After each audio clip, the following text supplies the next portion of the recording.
नमस्कार जंटे में स्वागत है आपका। मैं हूं योगेंद्र। आप देख रहे हैं खास खबर। खास खबर में सबसे बड़ी एक सभी को शुभकामनाएं। भारत के लिए एक बड़ी जीत।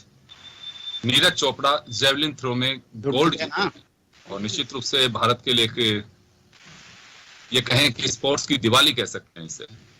तो चले, बहुत बहुत शुभकामनाएं। हम रुक करेंगे खास खबर का और खास खबर में एक बार फिर आप सभी का स्वागत है और हमारे साथ पैनलिस्ट जुड़ चुके हैं। मुद्दा हमारा होगा कि राजनीतिक दल हमेशा चुनावी मोड में होते हैं। चुनाव का वक्त चाहे 1 साल पहले का हो, 2 साल पहले का हो या फिर 5 साल पहले का हो। बात राजस्थान अकेले की नहीं है। मुल्क में किसी भी स्टेट में आप देखिए कि वहां पर चुनाव खत्म होते हैं, शपथ होती है और उसके अगले दिन से ही कार्यकर्ताओं को जागरूक कर दिया जाता है कि अगला लक्ष्य हमारा सरकार वापसी का है। हम चुनाव हारे हैं लेकिन हिम्मत नहीं हारे। ये एक जुनून पैदा किया जाता है कार्यकर्ताओं में और कार्यकर्ताओं को थकने नहीं दिया जाता, बैठने नहीं दिया जाता और चुनाव के लिए तैयार कर दिया जाता है। ये सभी राजनीतिक दलों में। राजस्थान में एक बार फिर चुनावी बिगुल बजने में तो 2 साल बाकी हैं अभी, लेकिन भाजपा ने अपने बूथ स्तर पे तैयारी शुरू कर दी है। पिछले दिनों ही कांग्रेस के राजस्थान के प्रभारी अजय माकन जब दौरे पे आए तो उन्होंने कहा कि 2023 में हम वापसी करेंगे। एक बार बीजेपी, एक बार कांग्रेस। 1998 से जो सिलसिला चला आ रहा है हम उसको तोड़ देंगे। तो चले चर्चा शुरू करेंगे। वरिष्ठ पत्रकार महेश शर्मा साहब हमारे साथ जुड़े हैं, भाजपा नेता अमित गोयल जी हमारे साथ में हैं और सुरेश चौधरी जी कांग्रेस नेता हमारे साथ हैं। सभी का स्वागत है।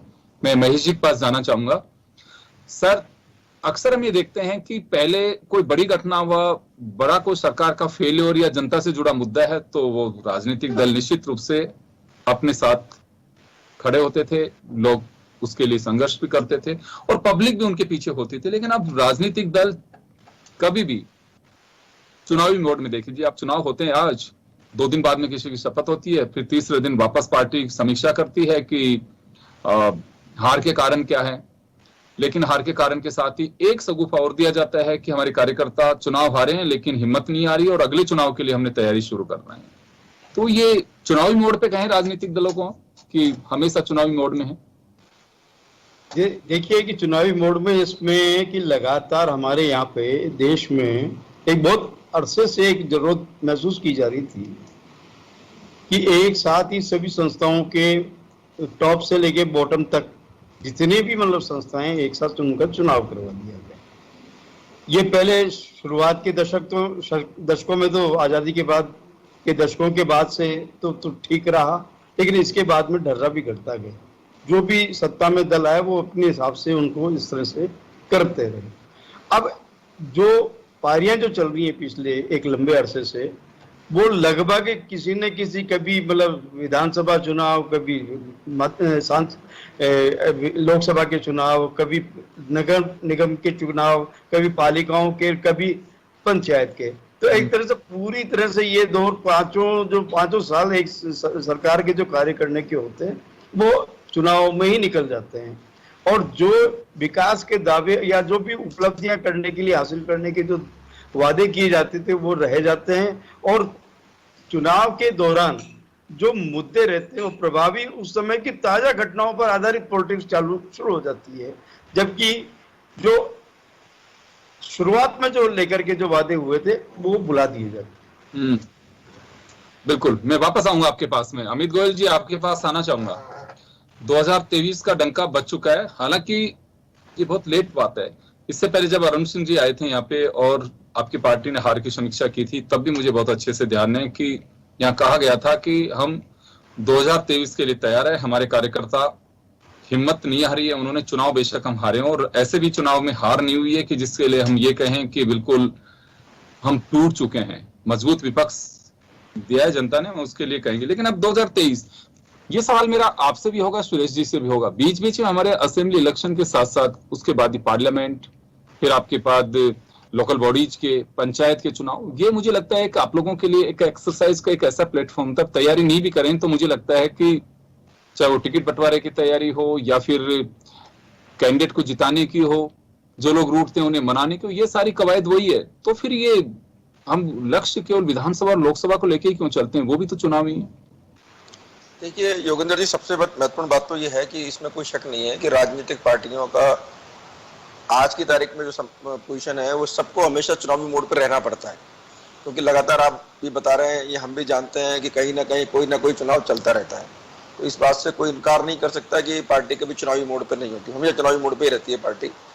रही बात भारतीय जनता पार्टी की, मैं समझता हूँ आपको पत्रकारिता में इतना वरिष्ठ आप हैं और इतना लंबा आपको अनुभव है, भारतीय जनता पार्टी ने हमेशा ही संगठन पर विशेष ध्यान दिया है।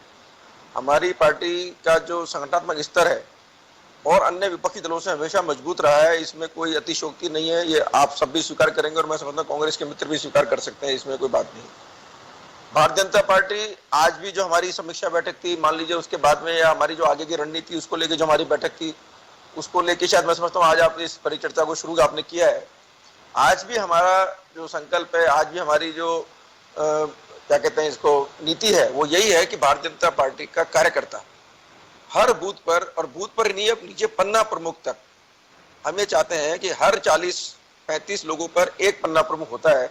वो पन्ना प्रमुख का भी हमारे पास भारतीय जनता पार्टी के गुजरात में तो मॉडल बहुत सक्सेस है, बहुत सारे स्टेट्स में बहुत अच्छी तरह काम हुआ है, राजस्थान में भी हमने हर चुनाव में प्रयास करते हैं इसका। इस बार हमने ये तय किया है कि ये 2 साल पहले से शुरू होगा और अप्रैल तक हम इस काम को खत्म करेंगे। मतलब ये मान के चलिएगा, राजस्थान में 4 करोड़ मतदाता हैं तो 40 लोगों पर एक कार्यकर्ता की जिम्मेवारी हो गई। तो आप इस तरह से अगर माने तो 10 लाख कार्यकर्ता की एक फौज जो नीचे तक संगठन के काम को मजबूत करेगी, उनसे संपर्क रखेगी, सरकार का कोई विषय होगा तो पहुंचाएगी, और अगर कांग्रेस पार्टी की जो भी नाकामी होगी उस पर चर्चा करेगी। कुल मिला के संगठन के सारे विषय नीचे तक जाए, एक कार्यकर्ता संवाद में नीचे तक रहे। और आपको एक घटना बताता हूँ, आपको भारतीय जनता पार्टी के राष्ट्रीय अध्यक्ष जेपी नड्डा जी भी अपने आप में जिस बूथ पर रहते हैं उस बूथ के पन्ना प्रमुख हैं, मतलब पार्टी के राष्ट्रीय पदाधिकारी भी पन्ना प्रमुख है। अभी 2023 को लेकर के आप लोगों ने चर्चा की है, तो क्या कुछ खास बताएं अभी? देखिए, हमारा महत्वपूर्ण 2023 में इस तरह से चर्चा करनी है। सशक्त मंडल सशक्त भाजपा, एक अभियान हमारा ये है इसमें। दूसरा हमारा ये है कि सक्रिय बूथ समितियां, और तीसरा पन्ना प्रमुख, 1 बूथ 10 यूथ। ऐसा नहीं है, हमारा बहुत पहले से चल रहा है, पहले से चल रहा है, सभी राजनीतिक दलों ने अपना है इसको 1 बूथ 10 यूथ। तो पता नहीं वो हो पाया कि नहीं हो पाया। नहीं, निश्चित रूप से आपको बताऊं, राजस्थान में लगभग 52,000 बूथ है, 42,000 बूथों की कार्यकारिणी तो हमारे पास में बिल्कुल कंप्लीट है ना। बाकी सब पे काम चल रहा है। मेरा मतलब ऐसे बहुत से बूथ होते हैं जहां पर हो सकता है कि अमूमन भाजपा के विचार के लोग कम हो गए। चलिए, मैं वापस आ रहा हूँ अब ये पूरा वापस आ रहा हूँ आपके पास, वापस आ रहा हूँ। सुरेश जी की बात करना चाहूंगा। सुरेश जी, आप लोग भी 2023 के लिए कह रहे हैं कि हम इस मिथक को तोड़ेंगे कि एक बार वो एक बार हम, एक बार वो एक बार हम 2023 में वापसी करेंगे। चलिए, बीजेपी ने अपना एजेंडा साफ कर दिया है कि हम बूथ लेवल से हमारी मजबूती को वापस से उसका हम रिव्यू शुरू कर रहे हैं कि हम कहां कमजोर हैं, क्यों ऐसा हो रहा है, पन्ना प्रमुख एक्टिव है कि नहीं है। 2023 को बाकायदा फोकस किया, और अरुण सिंह हो चाहे पार्टी के दूसरे नेता, उन्होंने कहा भी है कि हम 2023 की तैयारी, हम उसी के हिसाब से हम लोग ये तैयारी कर रहे हैं। कांग्रेस ने भी कहा 2023 में हम वापसी करेंगे। किस आधार पे कांग्रेस वापसी की बात कर रही है? अभी देखिए, आपके संगठन में जो लोग अभी पदाधिकारी बनाए गए हैं, कुछ वही हैं, ना अभी तक संगठन बना पाए, ना नीचे अभी जिलाध्यक्षों की, ब्लॉक अध्यक्षों की इनकी कोई नियुक्ति हो पाई। तो ये कब होगी कुछ कहना बहुत मुश्किल है, क्योंकि आप इसका जवाब नहीं दे सकते। तो ऐसे मजबूती और 2023 का हम रुख कैसे अपना सकते हैं? देखो योगेंद्र जी, सब चीजें समय पे आधारित होती हैं। जैसे आपने कह दिया, तो बीजेपी की कार्यकारिणी पूनिया जी बने थे, उसके कितने दिन बाद में बनी, वो चीजें अपन भूल जाते हैं। हमारी भी अध्यक्ष बने, उसके बाद में कार्यकारिणी कब बनी, ये चीजें भूल जाते हैं। ये चाहे बीजेपी हो चाहे कांग्रेस हो, ये राजनीतिक दलों में निरंतर प्रक्रिया है, ये निरंतर चलती रहती है। अब जैसे मैं कहूंगा कि 2 दिन पहले सीएम साहब ने, प्रदेश कांग्रेस कमेटी के अध्यक्ष जी ने हमारे उपचुनाव की तुरंत तैयारी कर दी। अब मैं ये कहूं कि बीजेपी इसमें पिछड़ गई, तो ये बात नहीं है। ये निरंतर, चाहे कोई भी राजनीतिक दल हो, उसमें ये प्रक्रिया निरंतर चलती रहती है। आपने कहा 2023 में आप कैसे करेंगे, तो 2023 की हमने, जैसे अब सिस्टम है, ये ब्लॉक को मंडल बोलते हैं, हम ब्लॉक बोलते हैं। ऐसे ही इनके भी 400 मंडल है, हमारे 400 ब्लॉक हैं। तो ये जो पन्ना प्रमुख की तो है हमारे, वो उसमें ग्राम इकाई का सिस्टम है। तो ग्राम इकाई का हम जो 21 आदमियों की कार्यकारिणी बनती है, तो उस कार्यकारिणी की उसकी जिम्मेदारी है कि वो वोटर लिस्ट के हर पन्ने का एक इंचार्ज है। तो एक पंचायत में वही 20-21-30 पन्नों की लिस्ट होती है। तो हमने अब की बार पहले से ही हमारे प्रभारी जब से आए हैं अजय माखन जी, तो उन्होंने हमसे अब की बार पहले से हमारी तैयारी है कि हम हर बूथ के ऊपर उसके हम हमारे 11 आदमियों की हर बूथ पे एक कमेटी बना रहे हैं। पंचायत लेवल पे कमेटी बन रही है, नगर पालिका, नगर निगम, इनमें वार्ड वाइज कमेटियां बन रही हैं और हमारी लगभग 4 लाख लोगों का सीधा एक संगठन बना के और वो सीधा हमारे प्रदेश अध्यक्ष जी से, मुख्यमंत्री जी से और उस जिले के प्रभारी से, उस जिले के प्रभारी मंत्री जी से सारा सिस्टम, क्योंकि आजकल इलेक्ट्रॉनिक जमाना है, तो उस सारे सेटअप की हम तैयारी कर रहे हैं और उसी के आधार पर हमारी जो सरकार, आप तैयारी नहीं कर रहे होंगे, मैं सिर्फ इतनी सी बात जानना आप सुने सर, आपके एक साल से योगेंद्र जी ज्यादा का वक्त निकल चुका है, 1 साल से ज्यादा वक्त निकल चुका है। योगेंद्र जी आप सुने, पहले सुने। और जो हमारी सरकार चल रही है, हमारी सरकार में राजस्थान के मुख्यमंत्री जननायक अशोक गहलोत जो फैसले कर रहे हैं, उस जनता की सेवा को जनता तक लेके जाएंगे और उनकी उपलब्धियों के आधार पे भी हम चुनाव लड़ेंगे। तो इसलिए जो आज के टाइम पे ऐसे संकटकालीन समय में भी जो सरकार ने काम किया है, उस सरकार के फैसलों को जनता तक लेके जाएंगे, जनता से सीधा जुड़ाव करके, जनता में हमारी बात रख के, और हम आपके इस चैनल के माध्यम से, और बिल्कुल अरुण जी ठीक कह रहे थे कि आप एक बहुत, आपको देखते, मैं देख रहा हूं 15 साल से, तो आपको कि आप देख रहे हैं महेश जी भाई साहब भी बहुत सीनियर जर्नलिस्ट हैं, तो अब की बार हमारी पार्टी पहले दिन से ही आने वाले 23 के चुनाव और 24 के चुनाव, हम तो 23 और 24 दोनों चुनावों पे, विधानसभा और लोकसभा दोनों चुनावों के साथ तैयारी कर रहे हैं और उस तैयारी के आधार पर जनहित में हमारी सरकार के द्वारा किए गए निर्णयों के आधार पे हम कह सकते हैं कि हम पुनः अब की बार विधानसभा मैं, चलिए सुरेश जी वापस आ रहा हूं, अमित जी आपके पास लौटूंगा मैं महेश जी के पास जाना चाहूंगा एक बार। सर आपके पास आना चाहूंगा मैं।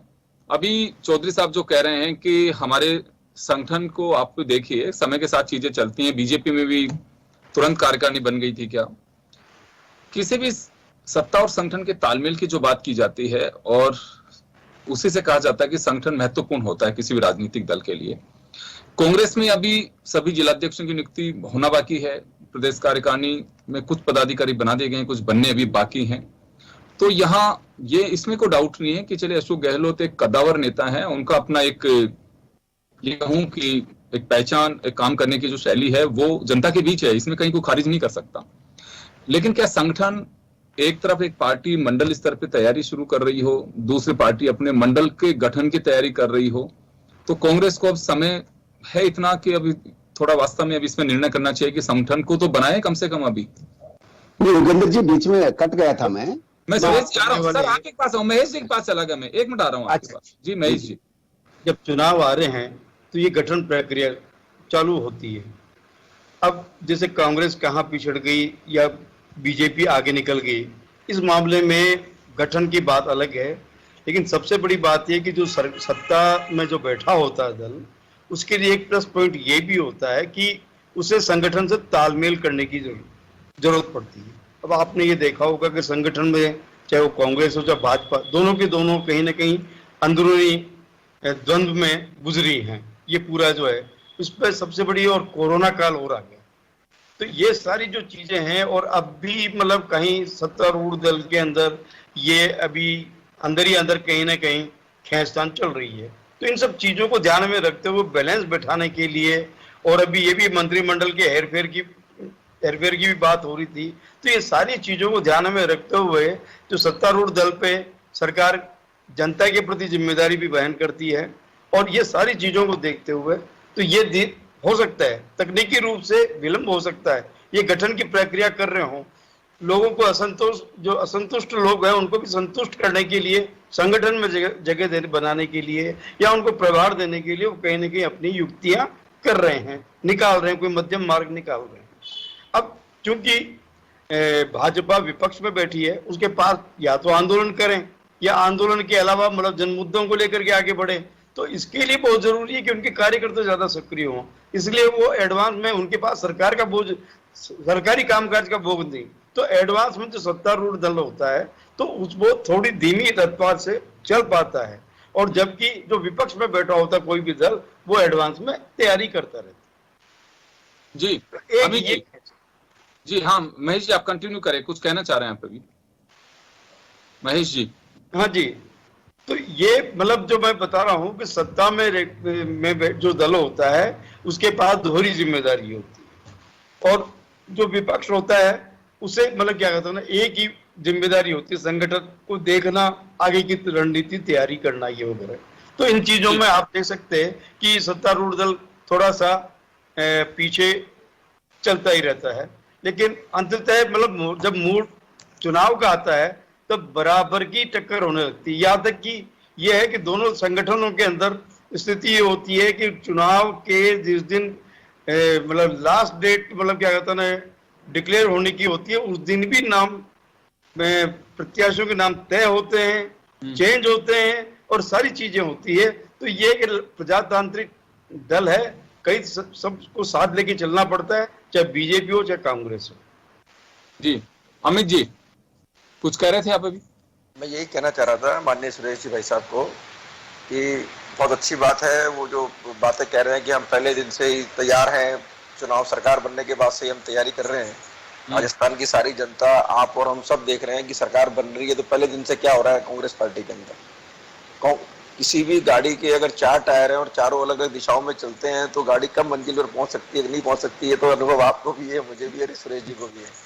संगठन की बात हो, सरकार में वर्चस्व की लड़ाई हो, मंत्री और एमएलए के बीच में संवादहीनता हो, आपस में एक दूसरे पर आरोप प्रत्यारोप हो, और अभी भी जो मंत्रिमंडल की कवायद के लिए कभी अजय माकन जी आ रहे हैं, कभी इनके शिव कुमार जी आ रहे हैं, और अभी आपके पहले जो स्क्रीनिंग कमेटी की थी कुमारी शैलजा वो आ रही हैं, और खुद मुख्यमंत्री लगभग 1.5 साल से अपने कार्यालय में जाके घर से सारा काम कर रहे हैं।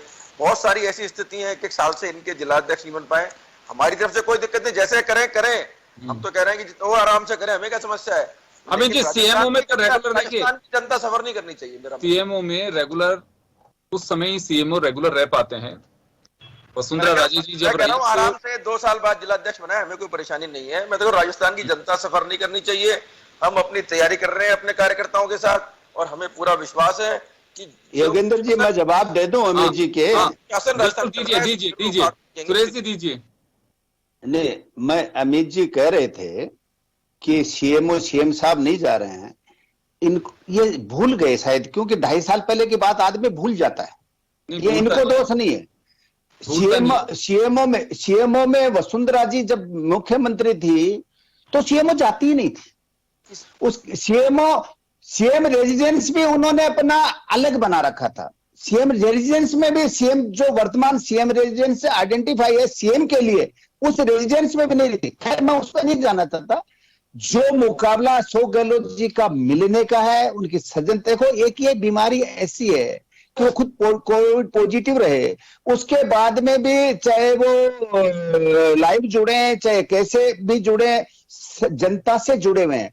अब रहा सवाल कि इनका पूनिया जी बढ़ने के 12 महीने बाद में तो कार्यकारिणी आई थी। सवाल ये नहीं है कि उसमें जाना। जी चलिए, टेक्निकल प्रॉब्लम है सुरेश जी के पार्ट पे, मैं सुरेश जी के पास में वापस जाऊंगा। लेकिन अमित जी मेरा एक सवाल होगा आपसे यहाँ पे। अभी बीजेपी एक बात को लेकर के अक्सर कहा करती है कि पार्टी के डिफरेंसेज हैं, मुख्यमंत्री। कहना चाहता हूँ, हेलो, मैं बड़ी सीधी बात करना चाहता हूं कि हमारी पार्टी में चाहे बात कितनी भी हो, हाईकमान हमारे हाईकमान है, प्रभारी मंत्री इनके नहीं था क्या? आज इनके अरुण सिंह जी क्या करने आए थे? अरे साहब, धारीवाल जी ने कह दिया सुरेश जी यहाँ पर अशोक गहलोती है, कौन है, कौन करेगा? जो करेंगे अशोक गहलोत करेंगे, सब कुछ अशोक गहलोती है, और आप कह रहे हो हाईकमान है। धारीवाल जी अलग बोलते हैं, आप अलग बोलते हो, बताओ। आज बहस का विषय अपन दोनों बहस नहीं कर रहा हूँ, बात का जवाब दे रहा हूँ, मैं बहस नहीं कर रहा। नहीं, आज बहस का इशू ऐसा नहीं मैं आपकी बात काटूं या मैं मेरी काटूं। मुझे भी स्ट्रॉन्ग होना है, आपको भी अपनी पार्टी में स्ट्रॉन्ग होना है। सवाल पार्टी का, इसलिए बहस का नहीं है। आपके प्रभारी आते हैं, वो सिस्टम हमारे प्रभारी होते हैं। आपके हाईकमान के पता नहीं, हमारे हाईकमान सब कुछ है। हमारा हाईकमान निर्णय करता है, और उस निर्णय में किंतु परंतु इंटरबट कुछ नहीं होता।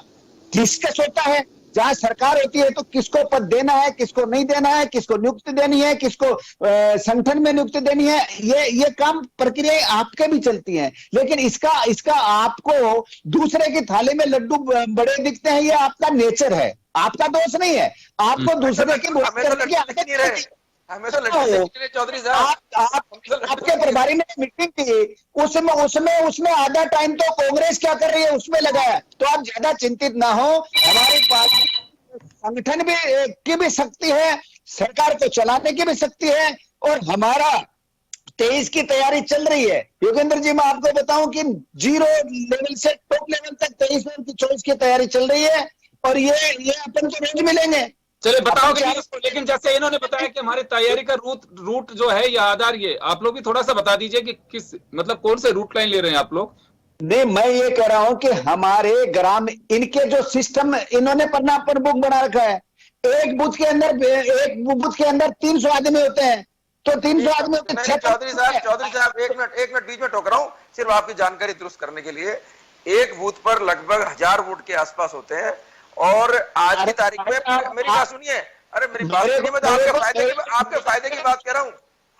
मेरे को फायदे का पता है, 5 बूथ है, राजस्थान के 52,000 बूथ है, अगर 300 राजस्थान में 8 से लेके 1150 1200 वोटों तक होते हैं। बूथ की वो संरचना लोकेशन के अनुसार होती है। हमारे, मैंने कहा ना, एक बूथ के ऊपर हम 11 आदमियों की बना रहे हैं, तो मैं कह रहा हूं कि हम आप पन्ना प्रमुख की बात कर रहे हैं, बूथ इंचार्ज जो बना रहे हैं वो हम अलग बना रहे हैं, हम वोटर लिस्ट के इंचार्ज बना रहे हैं वो अलग बना रहे हैं, हमें विधानसभा में बना रहे हैं इंचार्ज बना रहे हैं वो ब्लॉक लेवल पे अलग बना रहे हैं, जिले का अलग बना रहे हैं, जिले की वोटिंग के लिए जिले की कार्रवाई आपकी चल रही है, चाहे कार्यकारिणी बने ना बने। लेकिन ये बता रहा हूँ कि राजनीति के हिसाब से हमारी व्यू रचना क्या है वो मैं आज चैनल पे बताऊं, ये जरूरी भी नहीं है। चलिए, बहुत अच्छी बात है, आप उसको बना करके रखिए। हम यही चाहते हैं कि आप लोग तैयार तो हो ना, कहीं बीजेपी जो है। बिल्कुल पूरी तैयार, राजनीतिक रण लड़ने के लिए पूरी तैयारी। जी अमित जी, तैयारी है, आप लोग क्यों परेशान हो रहे हैं। और दूसरी बात, सुनिए, एक बात और हुई अमित जी, इन्होंने जो बात को, उसके आगे मेरा भी सवाल है कि अरुण सिंह जी से जब मीडिया से बात हो रही थी तो अपने एजेंडे से ज्यादा उन्होंने कांग्रेस पे ही फोकस रखा, तो अभी चौधरी जी भी कह रहे थे। इसमें कोई शक नहीं है, जब भी कोई स्टेट में, राज्य में कोई दूसरा दल सत्तारूढ़ होता है और जिन वादों के आधार पर वो सत्ता में आता है और उस वादों के आधार पे जनता उनको वोट दे देती है और वो मुख्यमंत्री सत्ता में आते हैं, और वो वादे जब टूट जाते हैं और जनता त्रस्त होती है, तो विपक्ष निश्चित रूप से जनता की आवाज बनकर मुद्दों को उठाता है। आज ये मान के चलिए 5 बातें कर रहा हूं, सिर्फ 5 बातें। आप किसान कर्जा माफी ले लो, आप बेरोजगारी भत्ता ले लो, आप बिजली की दरें नहीं कम करेंगे, ये आपका वादा ले लो, संविदा कर्मियों की नियुक्ति का वादा ले लो। तो आपने जो भी बातें करी, राजस्थान कानून व्यवस्था की स्थिति ले लो, ये 5 ही बात मैं कह रहा हूं। इन 5 बातों पर सरकार का ग्राफ किसी को पूछने की जरूरत नहीं है, किसी को बोलने की जरूरत नहीं है, सबको दिखता है। मेरा मतलब कि 5 प्रमुख बातें हैं, ये 5 बातें करके आप राजस्थान सत्ता में आए। उन 5 में से कहीं आप कुछ नहीं कर पाए। पिछले 2.5 साल से लगातार आपके लोग आपस में लड़ रहे हैं, आपके विधायक, आपके मंत्री और भ्रष्टाचार के आरोप लगा रहे हैं।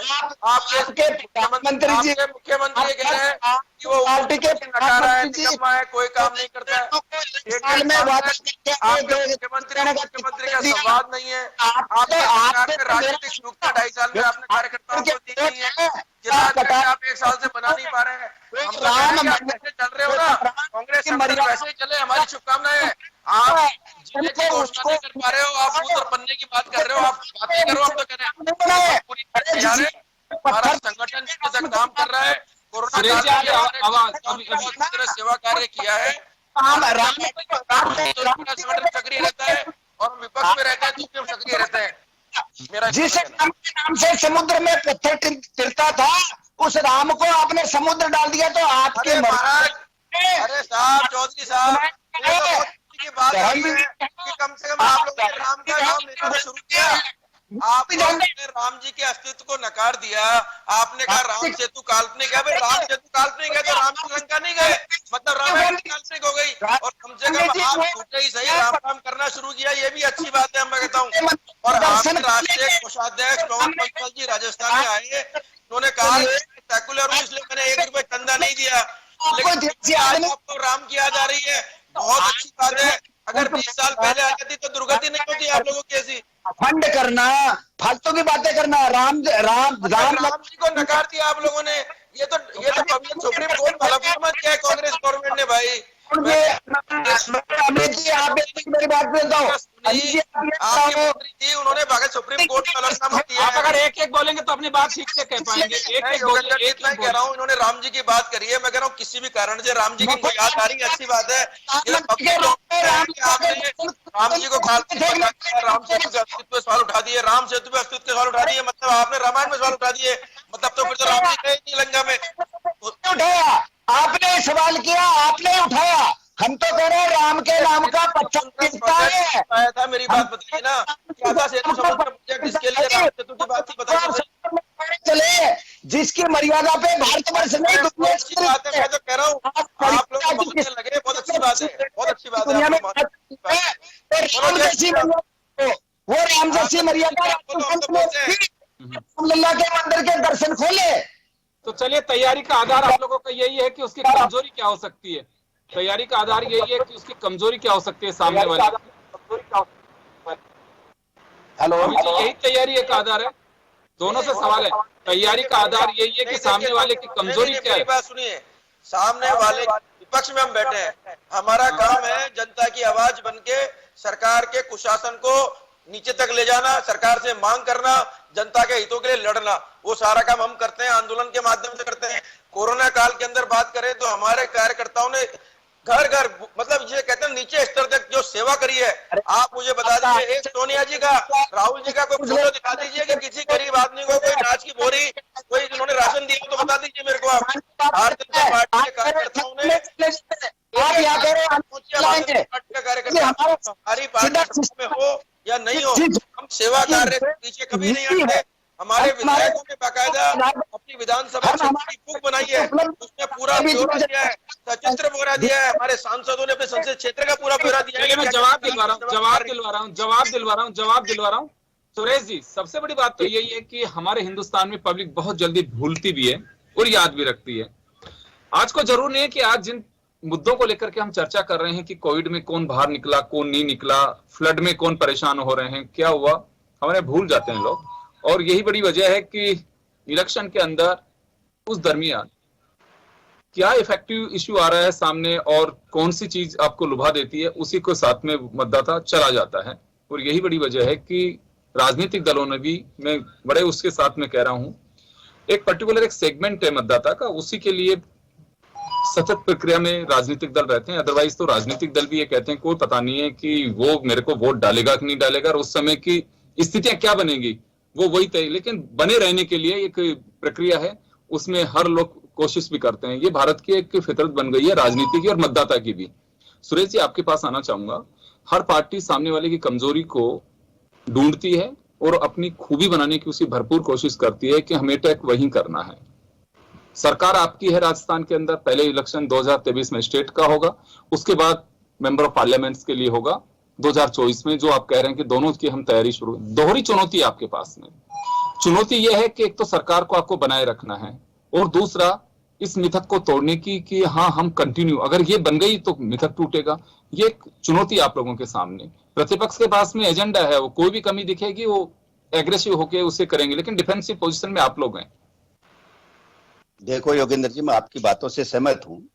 पहले तो जैसे हमारे लिए मिथक बन गए, बीजेपी के लिए बना हुआ है, लेकिन मेरी विचार दूसरे इसमें।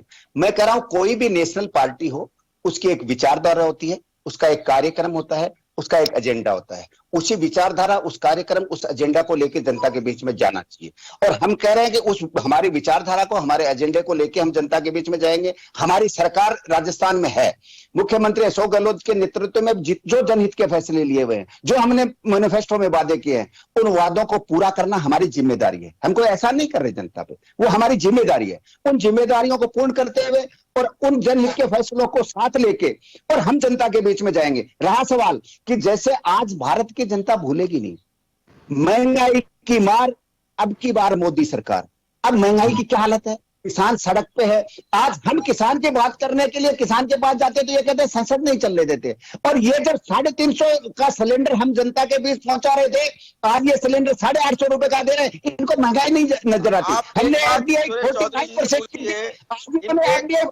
पार्टी के घोषणा पत्र में जो कृषि सुधार भारतीय जनता पार्टी की सरकार देश में लाई है, क्या उन कृषि सुधारों का वादा इनके घोषणा पत्र में नहीं था? क्या बात आएगी घोषणा पत्र में उन कृषि सुधारों का वादा? चलिए समय कम है सर, मैं रोकना चाहूंगा, समय कम है, समय कम है, समय कम है, मैं रोकना चाहूंगा, समय कम है। सुरेश जी, जहां अमेरिका से तुलना होती थी भारत की, योगेंद्र जी, और कहा इन्होंने इस राष्ट्र को बना दिया कि तुलना पाकिस्तान से कर, तुलना नेपाल से करते हैं। समय कम है, समय कम है। मैं महेश जी से एक आखिरी सवाल 30 सेकंड के लिए लेना चाहूंगा मैं। सर, हमारे यहाँ पे राजनीतिक दलों से मैं जब चर्चा करता हूँ, नेताओं से कईयों से सोचता हूँ, पूछता भी हूँ उनसे, बात होती है कि एक बार वो, एक बार वो, एक बार वो, एक बार वो। तो पब्लिक के जो मूड का जो टेस्ट है वो कहते हैं कि लास्ट वक्त ही होगा, लेकिन बने रहने के लिए सरकार में है, आपको योजनाएं लानी है, जनहित की योजनाएं बनाते हैं, आपको जनता के बीच जाना है। प्रतिपक्ष है कि जो मुद्दे हमें करंट दिख रहे हैं उन्हें एक्सरसाइज और मेंटेन करने के लिए उन्हें उठाना जरूर, लेकिन ये तय तो वही होगा जब 2023 का इलेक्शन है, तो 23 में ही तय होगा कि वास्तव में जनता का मूड क्या है। तो इस वजह से ये मान के चल सकते हैं कि जनता की वो परवाह राजनीतिक दल भी नहीं करते हैं जो जनता राजनीतिक दलों की नहीं कर रही है। देखिए, 5 साल का शासन होता है। इस 5 साल के शासन में मतलब विपक्ष अपनी तरह से तैयारी करता रहता है, इश्यूज उठाता रहता है, सत्ता दल भी घोषणाएं करती रहती है, लेकिन तमाम घोषणाओं के और ये आंदोलन चलने, लेकिन लास्ट मोमेंट में उस चुनाव के दौरान बड़ा संवेदनशील मामला हो जाता है कि 6 महीने का जो पीरियड होता है चुनाव की घोषणा होने से लेके परिणाम आने तक, उस समय की क्या परिस्थितियां बनती है और किस तरह के जातीय समीकरण बनते हैं, किस तरह के मतलब व्यूह रचना होती है। जो 20 पड़ता है वो चुनाव जीत जाता है। और राजस्थान में तो स्थिति ये है कि वो जो अल्टरनेट मतलब गवर्नमेंट जो बदलती रहती है, तो उसका एक मुख्य कारण ये भी रहा है कि बार बार में सर, मैं क्षमा चाहूंगा, मैं रोकना चाहूंगा आप लोगों को, समय का अभाव है, मैं यहाँ रोकना चाहूंगा। बहुत ही महत्वपूर्ण मुद्दा है, बात केवल राजस्थान के परिप्रेक्ष्य में है नहीं है, ये सभी के साथ में। राजस्थान थोड़ा सा एडिशनल ये यहाँ पे ये होता है कि अब की बार मेरी बारी, अब की बार मेरी बारी। बीजेपी एक ये भी मान करके चलती है कि अब की बारी तो हमारी है, तो वैसे भी हम उस तरह से चलेंगे, लेकिन कांग्रेस के सामने चुनौती होगी कि वापसी कर सके और इस मिथक को तोड़ सके। देखना होगा, बहुत अर्ली है, लेकिन राजनीतिक दल हैं, चुनावी मूड पे चुनाव लड़ना और जीतना एक बड़ा मकसद होता है कि सत्ता की कुर्सी पे कौन पहुंचता है, रिजल्ट वही है उनके लिए। जैसे कोई भी बच्चा एग्जाम देता है, उसका नजर होता है कि परीक्षा पास करके मुझे रिजल्ट ये लेकर के आना है, वही राजनीतिक दलों का हाल है। तो चलिए, आपका बहुत बहुत शुक्रिया और खास खबर में इतना ही। दीजिए इजाजत, नमस्कार।